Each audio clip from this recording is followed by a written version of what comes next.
Sa gilid ng isang liblib na bayan sa lalawigan, may isang lumang sabungan na tuwing linggo ay nagiging sentro ng ingay, sigawan at alikabok. Doon kilala si Nestor, isang payat at maalikabok ang barong sabonggero na palaging talo. Kapag naririnig ang kanyang pangalan, agad na may maririnig na mahihinang halakhak, bulungan at kantiyaw. Ayan na naman si Nestor, panigurado may iwan na namang ipit sa bangko, sabi ng isa. Kung sino man ang kakampi niyan sa pusta, siguradong lugi.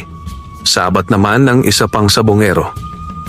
Sanay na si Nestor sa mga salitang iyon. Sa bawat talo, tila mas lalong lumalalim ang mga guhit sa kanyang mukha. Nakasuot siya ng kupas na pantalon, tsinelas na manipis na at halos wala ng talampakan, at isang lumang sombrerong buri na nakakatulong para hindi siya gaanong makilala mula sa malayo. Pero kahit anong tago, alam ng lahat kung sino siya, dahil siya ang sabungerong laging talo. Sa likod ng sabungan, may maliit na barong-barong si Nestor. Doon nakatira ang kanyang ina na si Aling Rosa. Matanda at mahina na ang tuhod, at ang bunso niyang kapatid na si Berto, 15 anyos at hindi nakapagpatuloy ng pag-aaral dahil sa hirap ng buhay. Ang kinikita ni Nestor sa pagtatanim ng gulay at pag-aararo sa lupain ng iba ay halos hindi magkasya sa pagkain nila sa araw-araw. Pero may isang bisyo at pangarap siya na ayaw bitawan: sabong. Para kay Nestor, hindi lang bisyo ang sabong.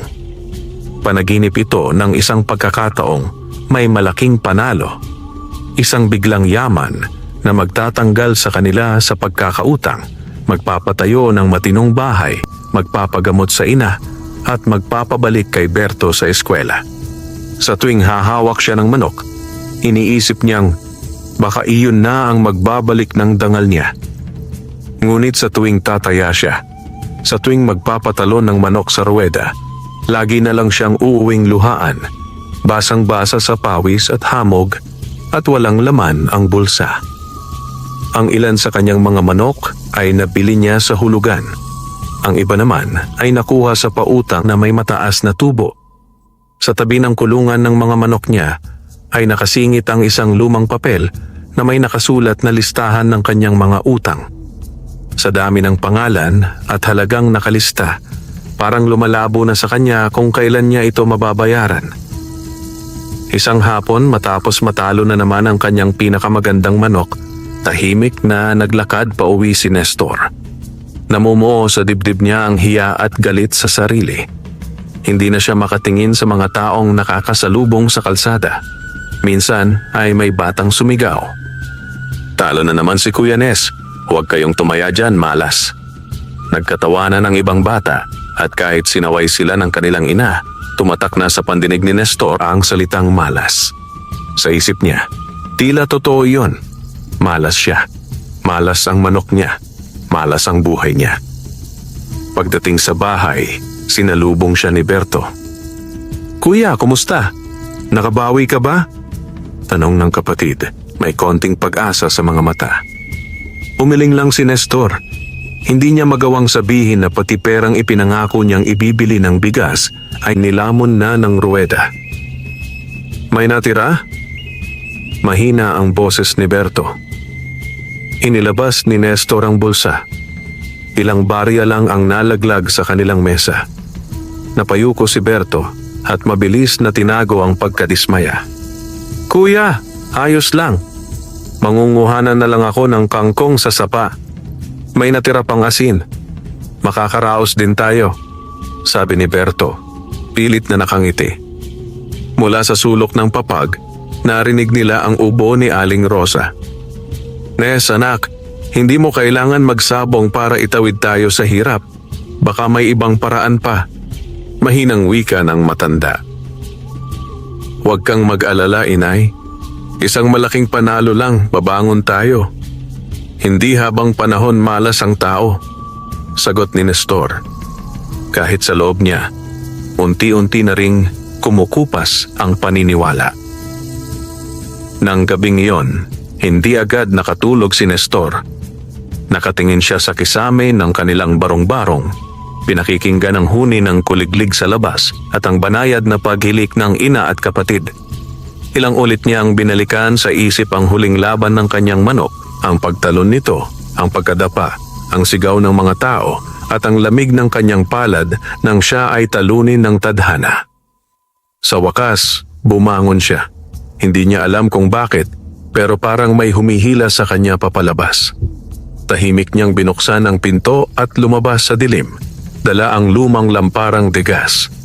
Umihip ang hangin at sa kabila ng pagod, naglakad siya papunta sa kita niya mula sa malayo. Ang kakahuyang nakapalibot sa kanilang baryo. May mga alamat tungkol sa gubat na iyon.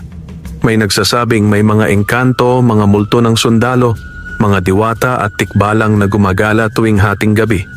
Bata pa si Nestor nang unang marinig ang kwento tungkol sa tikbalang na nagbabantay sa baryo.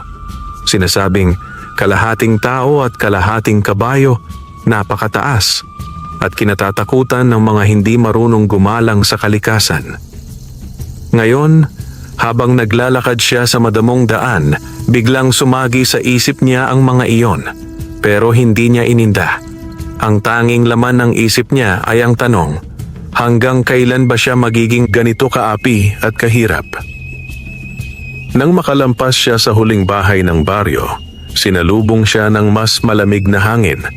Ang sikat ng buwan ang tanging ilaw sa itaas, at ang lampara niya ay nagbubuga ng maliit na dilaw na liwanag sa bawat hakbang. Umuusad siya papaloob sa kagubatan, nadaraanan ng mga matataas na puno ng nara, ipil-ipil at kawayan. Kumakaluskos ang mga tuyong dahon sa ilalim ng kanyang mga paa. Sa gitna ng katahimikan, narinig niya ang tila pagaspas ng hangin, kasunod ng kakaibang yabag na hindi pangkaraniwan. Hindi iyon yabag ng tao. Mabigat, maingat, at parang may bakal na sapatos na dumadampi sa lupa. Huminto siya, tumaas ang balahibo niya sa batok, inilapit niya ang lampara sa harap, sinisinaga ng paligid. Wala naman siyang nakita sa unahan, pero naroon muli ang yabag sa bandang kaliwa niya sa may kumpol ng mga punong acacia. Nestor? Isang malalim at kakaibang tinig ang pumukaw sa kanya. Halos mahulog ang lampara sa kamay niya sa gulat. Walang taong dapat nakakakilala sa kanya sa gitna ng gubat sa ganoong oras. "Sino ka?" tanong ni Nestor, nanginginig ang boses. Mula sa lilim ng mga puno, may unti-unting humiwang anyo. Una niyang nasilayan ang mahabang aninong parang sa tao, ngunit may kakaibang hugis ang ulo. Sa sumunod na sandali, lumantad sa liwanag ng buwan at lampara ang nilalang na noon lang niya nasilayan ng ganoon kalinaw. Napakataas nito, higit doble sa tangkad ng karaniwang tao. Ang katawan ay matipuno, parang sa mandirigma na sanay sa paggalaw sa gubat, ngunit ang ulo nito ay hindi sa tao. Mukha itong kabayo, maputi ang balahibo, kumikintab ang mahabang buhok na tila sinag ng buwan ang umaagos sa batok at buntot. Ang mga mata nito ay malalim, matalim, ngunit hindi nakakatakot, kundi parang may dalang lungkot at karunungan. Isang tikbalang.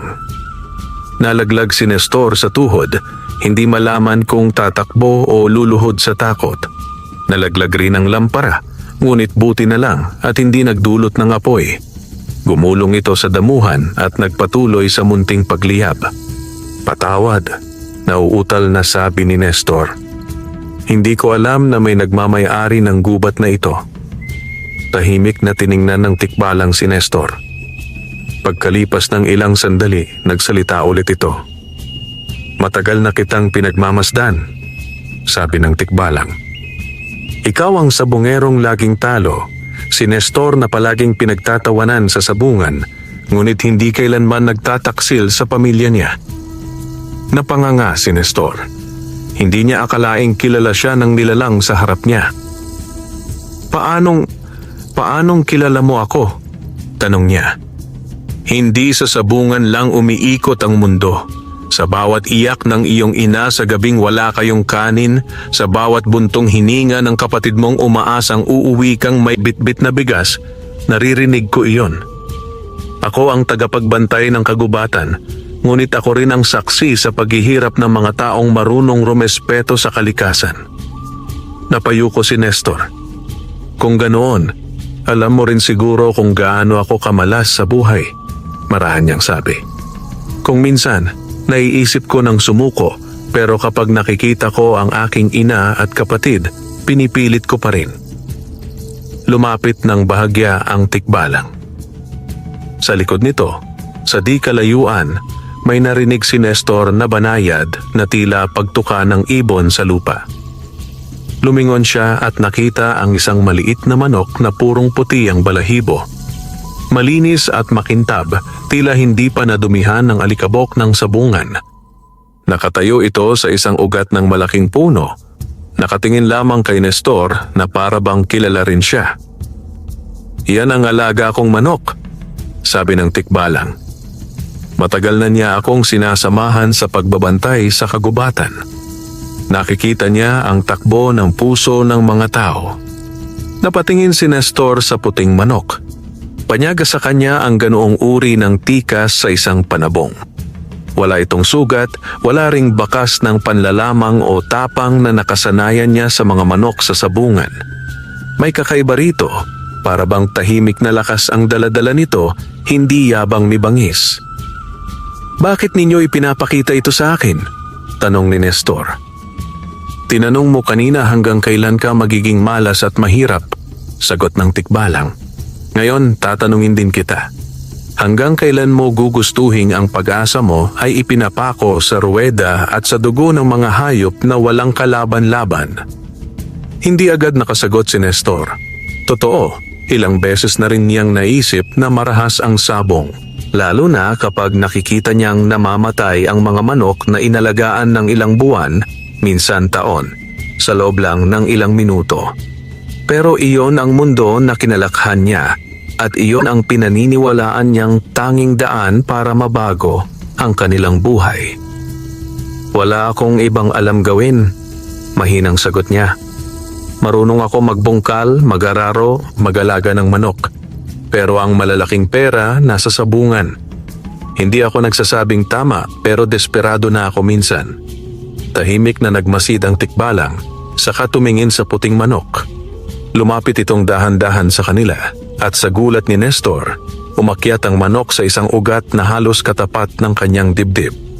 Tila walang takot, tiningnan siya nito sa mata. Hindi lahat ng laban nasusukat sa halaga ng pusta, wika ng tikbalang. Ngunit nakikita ko ang kabutihan sa puso mo. Kahit laging talo, hindi mo pinapabayaan ang iyong pamilya. Kahit kinakantiyawan ka, hindi ka nananakit ng iba. Kaya ako lumitaw sa iyo ngayon. Muling natigilan si Nestor. Ano ang ibig mong sabihin? Tanong niya. Kung nanaisin mo, tutulungan kita, sagot ng tikbalang. Pero may mga kapalit at kondisyon. Hindi kita gagawing mayamang sabungero para tapakan ng iba. Hindi kita bibigyan ng lakas para magpakalunod sa bisyo. Ang ibibigay ko ay pagkakataon. Hindi lamang para sa iyo, kundi para sa buong baryo. At para sa mga hayop na matagal nang ginagawang libangan ang kanilang pagdurusa. Nakaramdam si Nestor ng kakaibang kaba at pag-asa. Anong klaseng tulong? Tanong niya.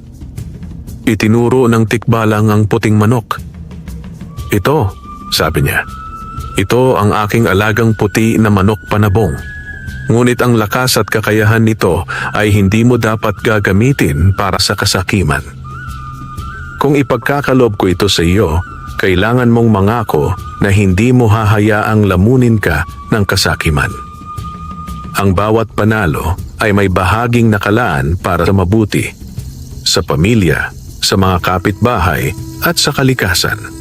At higit sa lahat, darating ang araw na kailangan mong pumili sa pagitan ng malaking kayamanan at buhay ng manok na ito. Sa araw na iyon, dapat alam mo na ang tunay na mahalaga. Nagumapaw ang kilabot at pagkamangha sa dibdib ni Nestor.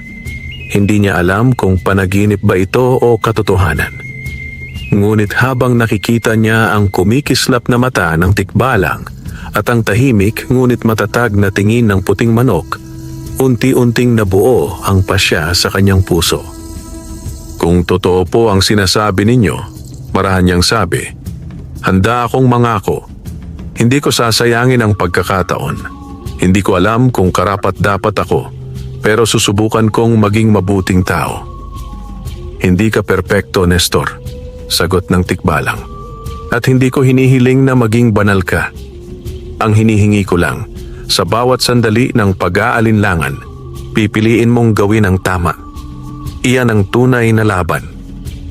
Lumapit ang tikbalang at itinapat ang palad sa puting manok. Tumalon ang manok mula sa ugat at tumapo sa braso ni Nestor. Sa sandaling iyon, naramdaman ni Nestor na parang may mainit na agos ng lakas na dumaloy mula sa manok, pataas sa kanyang braso, papunta sa kanyang dibdib. Para bang may hugot na biglang nag-ugat sa puso niya. Pag-asa, tapang, at kakaibang kapanatagan. Mula ngayon, wika ng tikbalang, alagaan mo siya na parang kapamilya. Huwag mo siyang tratuhing tulad ng ibang manok sa sabungan. Makinig ka sa tibok ng puso mo at sa bulong ng hangin sa tuwing may laban ka. At tandaan mo ang sinabi ko tungkol sa pagpili. Paano po ang pangalan niya? Tanong ni Nestor, bahagyang ngumiti sa unang pagkakataon matapos ang napakahabang panahon. Sa kagubatan, tinatawag namin siyang Sinag, sagot ng tikbalang. Ngunit ikaw ang magpapangalan sa kanya sa mundo ng tao. Tinitigan ni Nestor ang manok. Ang balahibo nito ay puting-puti na may bahagyang kumikislap sa liwanag ng buwan. Ang mga mata nito ay maliwanag at mapanatag. Kita mo ang itsura mo? Bulong ni Nestor sa manok. Parang kidlat sa gitna ng dilim. Tatawagin kitang puting kidlat. Napangiti ang tikbalang. Mabuti, sabi nito. Mula ngayon, bantayan ninyo ang isa't isa. Babantayan ko kayo mula sa lilim. Sa isang iglap, biglang lumakas ang hangin. Kumaluskos ang mga dahon at nang kumurap si Nestor, nawala na sa kanyang harap ang tikbalang. Tanging si puting kidlat na lamang ang nasa kanyang braso, tahimik, tila hindi man lang nabahala sa nangyari. Naglakad pa uwi si Nestor. May dalang kakaibang liwanag sa kanyang dibdib. Sa bawat hakbang palabas ng kagubatan, nararamdaman niyang may nagbago sa kanya, kahit hindi pa niya lubusang may paliwanag. Pagdating sa bahay, nagulat si Berto nang makita ang kakaibang puting manok. Kuya, saan mo nakuha yan? Ang ganda. Bulalas nito. Halos mawala ang antok. May nagkaloob sa atin, sagot ni Nestor. Ngayon, aalagaan natin siya ng mabuti. Hindi lang siya basta panabong, parang sugo ng kapalaran. Nagising si Aling Rosa at lumapit. Pinakiramdaman ang kakaibang presensya sa loob ng kanilang barong-barong. Anak, ba't nagdala ka ng manok sa gabing ganito? Tanong niya, ngunit nang tumingin siya sa puting manok, nagulat siya sa sarap ng hangin na biglang bumalot sa paligid, tila guminhawa ang kanyang paghinga. Ito po ang simula, sagot ni Nestor sa sarili niya, mas kaysa sa nanay at kapatid. Simula ng pagbabagong matagal na nating hinihintay. Sa sumunod na mga araw, naging maingat si Nestor sa pag-aalaga kay puting kidlat. Hindi niya ito pinalalabas kung umuulan. Tinitiyak na malinis at tuyo ang kulungan at binibigyan ng masustansyang pagkain. Pinupunasan niya ang mga balahibo nito at kinakausap tuwing madaling araw at dapit hapon. Kidlat, kung alam mo lang, ikaw na ang huling pag-asa ko, bulong niya minsan. Pero hindi kita itutulak sa laban na ayaw mo. Kung ayaw mong lumaban, hindi kita pipilitin. Sa tuwing magsasalita siya, para bang umiiling ang manok at saka marahang magtutuka sa kamay niya, hindi para manakit kundi tila pagdamay. Hindi nagtagal, kumalat sa baryo ang balita tungkol sa puting manok ni Nestor. Si Nestor, may alagang puting panabong daw, sabi ng isa sa tindahan. Baka malas na naman, baka puti lang ang balahibo pero talo pa rin, kantiyaw ng isa. Subalit sa mga mata ng iilan, nakita nila ang pagbabago kay Nestor. Hindi na ito mukhang sugatan at wasak sa bawat linggo. Mas tahimik siya, mas nakatuon sa pagtatrabaho sa bukid at bihira na siyang humingi ng utang. Parang may inaasahan siyang malaking bagay pero hindi niya ito ipinagyayabang. Dumating ang unang linggo na nagpasya si Nestor na isabak si Puting Kidlat sa sabungan. Umaga pa lang, gising na ang buong baryo. May mga sabungerong galing pa sa karatig bayan. Ang sabungan ay puno ng usok ng sigarilyo, amoy ng pawis at ingay ng mga sigaw at tawaran. Pagpasok ni Nestor sa sabungan, may mga agad na lumingon at ngumiti ng may panunuya. "Oh, ayan na si Malas," sigaw ng isa. "Tingnan natin kung pati ang puting manok niya marunong matalo," sabay tawanan ng iba. Tahimik lang si Nestor. Karga niya si Puting Kidlat at sa unang tingin pa lang ng mga tumitingin, may mga napakagat sa labi. "Iba ang tindig ng manok na yan, ha?" sabi ng isang veteranong sabonghero.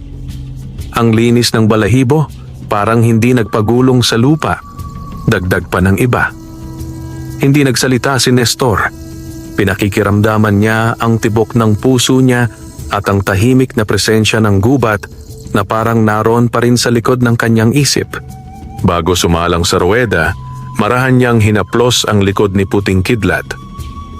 "Kahit ano ang mangyari, salamat," bulong niya. Nang itapat sa kalaban, isang pulang manok na kilala ng karamihan na palaging nananalo sa sabungan, nag-ingay ang mga tao. "Ayan na, talo na agad si Nestor. Pula laban sa puti. Ano ba yan?" sigaw ng ilan. Nag-umpisa ang laban, pero sa halip na marahas na pag-atake, ang ginawa ni Puting Kidlat ay maingat na pag-iwas, mabilis na pagtalon sa tamang sandali, at isang beses na matalim ngunit sapat na tuka sa balikat ng kalaban. Hindi ito nakipagpulupulong sugpungan ng tari. Parang alam nito kung saan tatama at kailan lalayo. Sa loob ng ilang sandali, ang pulang manok ay nawalan ng balanse. Nang bumagsak ito, nabalot ng katahimikan ang buong sabungan bago sumabog sa isang malakas na sigawan. "Panalo ang puti," sigaw ng sentensyador. Hindi agad nakapagsalita si Nestor. Para siyang binuhusan ng malamig na tubig, panalo siya. Sa unang pagkakataon matapos ang napakahabang panahon, naramdaman niyang may dalang liwanag ang kanyang pag-uwi. Ang mga sanay sa kantiyaw sa kanya ay napanganga. "Tsamba lang yan," bulong ng isa. "Makikita natin sa susunod kung totoong magaling," sabi ng iba. Ngunit sa likod ng ingay, may isang lalaking tahimik na nakamasid. Malaki ang tiyan, nakasuot ng malinis na polo, may gintong kuwintas at may hawak na makapal na bungkos ng pera. Si Don Arman, ang pinakakilalang mayamang sabonghero sa buong lalawigan. Ilang beses na siyang nanalo sa mga derby, kilala sa kanyang magagandang lahi ng panabong, at hindi mabilang ang mga pinaiikot niyang pera sa sabungan. "Interesting," mahinang sabi ni Don Arman habang pinagmamasdan si Puting Kidlat. "May ibubuga ang puting iyon." Sa sumunod na mga linggo, sunod-sunod ang panalo ni Puting Kidlat. Ngunit sa bawat laban, mapapansin na hindi kailanman sumubsob ito sa labis na kagaspangan. Laging taktikal, laging mabilis, at parang alam kung kailan sapat na ang sugat na ibibigay sa kalaban. Madalas buhay pa ang kalabang manok, bagamat talo, kaya napapansin ng ilang matatandang sabonghero na kakaiba ang asal nito. Si Nestor, sa bawat panalo ay hindi nagiging galak na parang nababaliw sa pera. Sa halip, maingat niyang tinitimbang ang kanyang kinikita. Binayaran niya ang halos lahat ng lumang utang sa tindahan, kay Mang Kanor ang nagpautang sa kanya ng abono, at sa ilang usurerong matagal nang sumisingil sa kanya ng mataas na tubo. Nagulat ang maraming kabaryo. "Nes, saan mo nakuha lahat ng perang pambayad?" tanong ng isang tindera. "Sa pawis at kaunting swerte," sagot niya. Ngunit sa loob niya, alam niyang hindi basta swerte lang iyon. Bumili siya ng sako ng bigas, inubos ang ilang linggong pagkain nila. Nakabili rin siya ng dagdag na gamot para kay Aling Rosa at ilang notebook at lapis kay Berto. Kahit hindi na ito nakakapag-aral, masaya na si Nestor na nakikita itong nagsusulat at nagdodrawing. Hindi rin nakalimutan ni Nestor ang ibang mahihirap na kapitbahay. Minsan, nag-abot siya ng kaunting bigas sa pamilyang may sanggol. Minsan naman, pinakain niya ang mga batang palaging naglaro sa labas ng sabungan. Sa lahat ng ito, tahimik lang siyang naguukit ng bagong pagkatao sa baryo. Mula sa pagiging malas na sabonggero, unti-unti siyang nagiging taong tinitingala ng ilan, kahit ayaw pa rin siyang purihin ng hayagan ng mga naiinggit. Hindi ito nakaligtas sa mata ni Don Arman. Isang araw, matapos ang panalo ni Puting Kidlat sa isang laban sa manok ng isa pang kilalang sabonghero, lumapit si Don Arman kay Nestor. "Nestor, hindi ba?" Tanong ni Don Arman, nakangiting pino, ngunit may bahid ng pagmamataas. "Opo, kayo po si Don Arman," sagot ni Nestor, bahagyang yumuyuko bilang paggalang. "Magaling ang manok mo," ani Don Arman. "Magaling ka ring pumili ng ilalaban. Ganon na ba kalaki ang kinikita mo sa kanya?" "Hindi naman po ganon kalaki. Sapat lang po para makabawi sa hirap," sagot ni Nestor. "Ibenta mo sa akin ang puting manok mo," biglang sabi ni Don Arman. "Magbibigay ako ng halagang hindi mo kayang tanggihan. Isang bagsakan, wala ka nang iisiping bayarin." Napalunok si Nestor. Ang alok na iyon, kung noong mga nakaraang buwan niya ito narinig, marahil hindi na siya mag-iisip. Siguro'y ibebenta niya agad para makalaya sa lahat ng pasanin. Ngunit ngayon, nang maalala niya ang gabing iyon sa gubat, ang mga mata ng tikbalang at ang mainit na agos ng pangako sa dibdib niya, hindi niya magawang magsabi ng oo. "Pasensya na po, Don," marahan niyang sabi. "Ang manok na ito, hindi ko po pwedeng ibenta. Para na rin po siyang pamilya." Nakangiting umiling si Don Arman. "Lahat ng bagay may presyo," sabi nito. "Kung hindi ngayon, baka sa susunod. Pag-isipan mo, Nestor, hindi ako laging mapagpasensya." Naglakad palayo si Don Arman, ngunit sa loob ng kanyang isipan, nagsimula ng umikot ang inggit at pagnanais na mapasa kanya ang puting manok. Hindi siya sanay na may mas sumisikat sa sabungan kaysa sa kanya. Sa mga susunod na buwan, lalo pang dumami ang panalo ni Puting Kidlat. Ngunit kasabay nito, unti-unting lumalakas ang bulungan tungkol kay Nestor. "Baka may agimat yan," sabi ng ilan.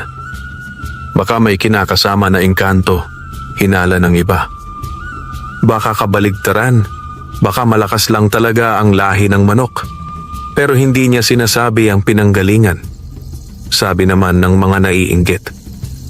Isang gabi, habang pauwi si Nestor galing sa sabungan, dinala niya si Puting Kidlat sa may gilid ng gubat at tumigil sa harap ng isang malaking punong nara. Tahimik ang paligid, ngunit ramdam niya ang kilabot at kapanatagan ng presensyang muli niyang kinikilala. "Maraming salamat," sambit ni Nestor, parang alam niyang naririnig siya ng tikbalang. "Marami na po kayong naitulong sa amin. Nakabayad na ako sa karamihan ng utang. Natatakpan na ang pang-araw-araw naming pagkain. Hindi ko po alam kung paano ako makakaganti." May banayad na ihip ng hangin na parang haplos sa kanyang balikat. Sa panloob na pandama, narinig niya ang tinig na minsan nang umalingaw-ngaw sa gubat. "Huwag mong kalimutan ang pangako mo, Nestor. Ang kayamanan na hindi ibinabahagi, nagiging sumpa. Ang swerteng hindi ginagalang, nagiging kapahamakan. May parating pang mas malalaking laban, hindi lang sa ruweda, kundi sa sarili mo at sa puso ng mga tao sa baryo." Bumuntong hininga si Nestor. "Uunawain ko po. Hinding-hindi ko po kalilimutan." Makalipas ang ilang linggo, may balitang dumating. Magkakaroon ng malaking derby sa kabisera ng lalawigan, kung saan magtatagpo ang pinakamagagaling na panabong mula sa iba't ibang bayan. Malalaki ang premyo, libu-libong piso ang nakataya, pati mga sasakyan at lupa. At ang pinakamaingay na balita, sasali si Don Arman at marami ang nagsasabing siya na naman ang mag-uuwi ng tropeo. Lumapit ang ilang kapitbahay kay Nestor. "Nes, dapat sumali ka roon. Malakas ang puti mo. Baka doon na kayo tuluyang umasenso. Kung manalo ka, hindi na kayo babalik sa ganitong hirap," sabi ng iba. "Makakabili ka na ng sariling lupa. Hindi ka na mag-aararo sa mga hasyendero." Pinag-isipan ito ni Nestor ng malalim. Alam niyang malaki ang tsansa ni Puting Kidlat, pero alam niya ring lalaki ng husto ang inggit at galit ng mga malalaking sabungero, lalo na ni Don Arman, kapag natalo ito sa harap ng maraming tao. Sa gabing nagpasya siya, muling nagpunta si Nestor sa gilid ng gubat. Bitbit si Puting Kidlat, tinitigan niya ito sa mata. "Kidlat," mahinang wika niya, "ayokong ilagay sa panganib ang buhay mo. Pero kung sakaling ito ang daan para sa ikabubuti, hindi lang namin kundi ng ibang mahihirap sa baryo, dapat ko bang subukan? Ano sa tingin mo?" Tumahimik ang paligid, tila nakikinig ang mga puno. Marahan namang tumuka si Puting Kidlat sa kanyang daliri, hindi masakit, parang yakap. Sa loob ng puso ni Nestor, naramdaman niya ang isang sagot. Hindi ito salita, kundi pakiramdam. Pagpayag na lumaban, ngunit may paalala na hindi dapat lumampas sa hanggahan ng tama. Sumali si Nestor sa derby. Dumating ang araw ng labanan. Punong-puno ang malaking sabungan sa kabisera. May mga bagong pintura sa labas, malalaking karatulang nakasabit at mga sasakyang nakaparada na kumikislap sa sikat ng araw. Sa loob, umuugong ang sigawan. Mga tagasigaw ng pusta, mga nag-aalok ng pagkain, ang halakhak ng malalaking tao na sanay sa pera at ang mahinang dasal ng mahihirap na umaasang mananalo ang kanila. Sa pinakaunahang hanay, nakaupo si Don Arman, nakasuot ng bagong barong, katabi ang ilang negosyante at politiko. May dala siyang itim na manok na kilalang kilala sa lalawigan. Ilang buwan daw itong inalagaan, pinakain ng mamahaling feeds at sinanay sa iba't ibang laban. Bawat balahibo nito ay makintab, ang mga matay matalim. Nang tawagin si Nestor para sa isa sa pangunahing laban kung saan makakatapat niya si Don Arman, naramdaman niyang nanlalamig ang kanyang mga palad. Dinig niya ang kantiyaw ng ilan. "Oh, si Nestor laban kay Don Arman? Talo na agad yan. Sayang ang puti niya. Magsisilbing palamuti lang sa panalo ng itim ni Don Arman." Pinisil niya ang katawan ni Puting Kidlat at marahan itong bumulong. "Kaya natin ito kung para sa tama ang ginagawa natin." Nang pumasok sila sa gitna, nagkatinginan si Nestor at Don Arman.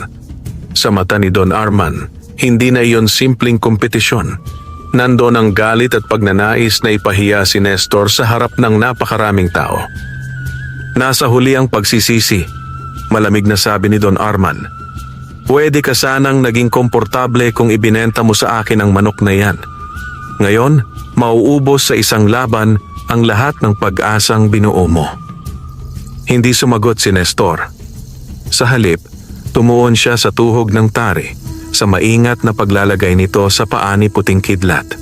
Habang ginagawa niya ito, naramdaman niya ang kakaibang kabigatan ng hangin. Para bang may nagmamasid na hindi nakikita. Sa gilid ng kanyang paningin, sa mataas na bahagi ng sabungan, may aninong tila nakatayo, nakaabang. Nagsimula ang laban. Sa unang salpukan, sumugod ang itim na manok ni Don Arman na parang kidlat. Sanay ito sa mararahas na atake. Si Puting Kidlat na may mabilis umiwas. Ilang ulit itong umikot, umiwas sa tuka at sugod ng kalaban.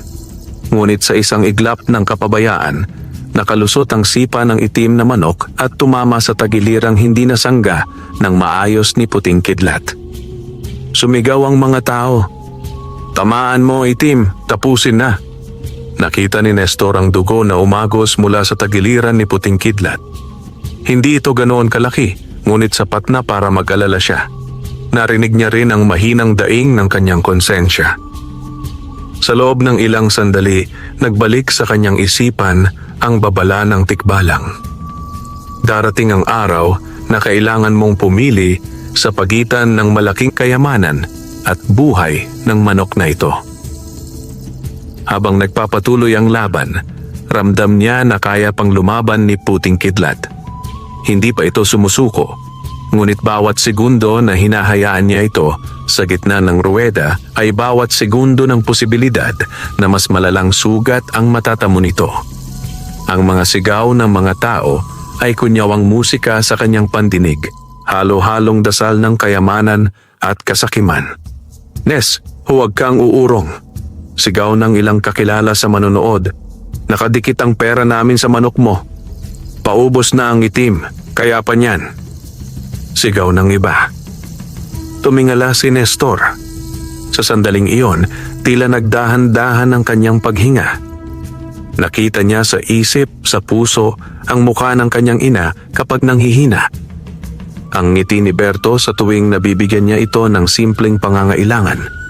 At higit sa lahat, naramdaman niya ang tibok ng puso ni Puting Kidlat sa kanyang mga palad sa tuwing inaalagaan niya ito sa bahay. Sa gitna ng kaguluhan at ingay, isang katahimikan ang pumaloob sa kanya. Tila narinig niya muli ang boses sa gubat. Ang tunay na lakas, hindi nakikita sa dami ng perang napapanalunan, kundi sa kakayahang pumili ng tama kahit taliwas ito sa hiyaw ng mundo.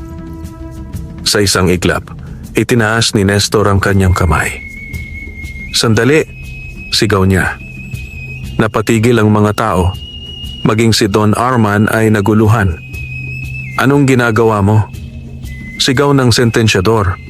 Humakbang si Nestor papasok sa ruweda, kinuha si Puting Kidlat at marahang niyakap ito sa dibdib. Ramdam niya ang mabilis na tibo ng puso nito, ngunit buhay, at may apoy pa sa mga mata. "Ito na ang huli," malakas na sabi ni Nestor. "Isinusuko ko ang laban na ito. Hindi ko na ipagpapatuloy." Bumulwak ang sigawan ng mga tao. "Anong ginagawa mo, Nestor? Nabaliw ka na ba?" sigaw ng isa. "Ang dami naming pustang nakaabang sa manok mo." Reklamo ng iba. Nakasimangot si Don Arman, puno ng galit. "Kumukuha ka ba ng awa? O pinapalabas mong may daya ako?" Malamig na tanong nito. "Hindi," sagot ni Nestor, ngunit matatag ang boses. "Hindi ko gustong mamatay ang manok ko dahil lang sa pusta. Nanalo na ako ng sapat para mabuhay ng maayos ang pamilya ko. Hindi ko kailangan ng kayamanang kabayaran ng dugo ng kasama ko sa hirap at ginhawa." Umugong ang bulungan sa sabungan. May iba na napaisip, may iba namang lalo pang nagalit. Ngunit bago pa lumala ang sitwasyon, biglang kumulog ng malakas, kahit maliwanag pa ang langit sa labas. Umihip ang malakas na hangin, nagtalsikan ang alikabok at mga piraso ng papel sa loob ng sabungan. Sa may pinakataas na bahagi kung saan nakausli ang bahagi ng bubong, may aninong tumindig. Mataas, matipuno, may ulo ng kabayong puti na kumikislap sa papasok na liwanag. Hindi lahat ay nakakita. Ang ilan ay napalingon lang, nagtataka sa biglang lamig ng hangin. Ngunit ang mga pusong sanay sa pakiramdam ng kakaibang presensya ay kumabog. Napaatras si Don Arman. Sa isang kisap mata, tila siya lang at ang tikbalang ang naroon sa gitna ng sabungan. Tinitigan siya ng tikbalang, ang mga mata ay nagliliyab sa galit. Matagal ka nang nananlamang sa mahihirap. Tila umalingaw-ngaw sa loob ng isip ni Don Arman ang tinig, bagamat walang salitang narinig ang iba. Ginawa mong laro ang buhay, hindi lang ng mga hayop, kundi ng mga taong pinagsasamantalahan mo. Dumating na ang oras ng paniningil. Nanginig ang tuhod ni Don Arman. Nagmukha siyang maliit sa harap ng anyo ng tikbalang, kahit siya pa ang pinakamarangalang damit at pinakamalaki ang bungkos ng pera sa sabungan. Sa labas, dahan-dahang nagdilim ang kalangitan at nagsimulang bumuhos ang malakas na ulan. Nagtakbuhan ang mga taong nasa labas, naghahanap ng masisilungan.